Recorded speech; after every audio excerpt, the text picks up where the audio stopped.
Did Charles Schwab really purchase TD Ameritrade? Oh yeah, it's happening, and here's what you need to know. On Monday, November 25th of 2019, Charles Schwab officially purchased TD Ameritrade for $26 billion in an all-stock deal. Now, the transaction has been hush-hush while regulators had to approve it and corporate management had to sort out the nitty-gritty, but in 2023, the deal showed signs of life again, and customers and financial advisors are starting to receive information on the timeline for the big transition. Now, for some context, Schwab was started in 1971 by this guy right here, Charles Schwab, who's an entrepreneur from Northern California and graduated from Stanford in 1959. It should be noted this is different from Klaus Schwab, the founder of the World Economic Forum. That's a completely different guy. Back to today. So why did Charles Schwab want to buy TD Ameritrade? Well, the reasoning is fairly straightforward. It was an opportunity to almost double Charles Schwab's customer base. TD Ameritrade boasted almost 11 million customers in 2019 with almost $1 trillion in assets.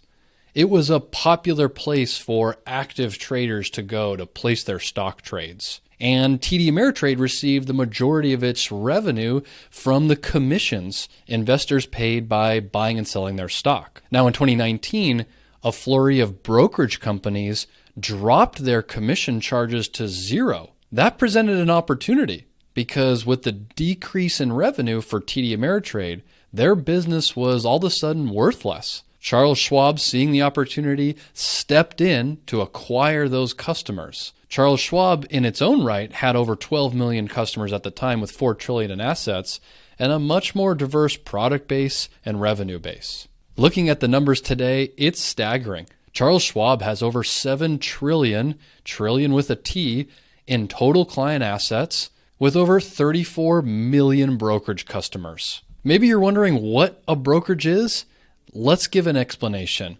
To use an analogy, a brokerage company like Charles Schwab or TD Ameritrade or Fidelity or Vanguard for that matter too, they're simply grocery stores where you can go and buy your investments. In the same way that you need a grocery store in order to buy food and groceries and flowers, you need a brokerage company in order to buy stocks or ETFs or mutual funds. Now, in the old days, investors would have to go to huge banks like Bank of America Merrill Lynch or Wells Fargo or Morgan Stanley, JP Morgan Chase. And these bankers would facilitate investors' purchases of investments. But of course, with the rise of the internet through the 90s and the 2000s, discount brokerages offered a DIY model for investors and independent financial advisors to help investors place trades directly online. To explain how independent advisors and our company WorthPointe fits into this, let's again use another analogy. Assume you are sick and you go to your primary care physician.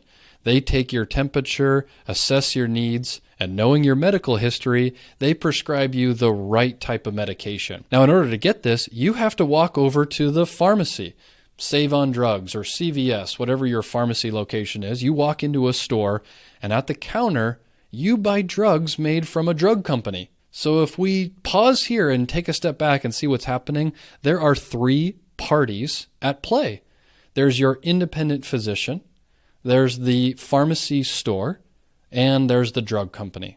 Now, in the same way in the investment world, WorthPointe operates as an independent financial advisor, taking people's risk tolerance, goals and concerns and timelines into account. They suggest investors go to a brokerage company where they can place their investments.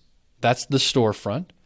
And then, based on the advisor's recommendation, they can buy stocks, mutual funds, index funds, ETFs, and that's the prescription based on their risk tolerance and goals.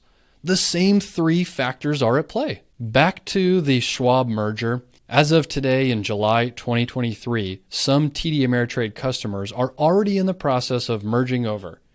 And in that case, Charles Schwab would have communicated weeks in advance through email or written communication.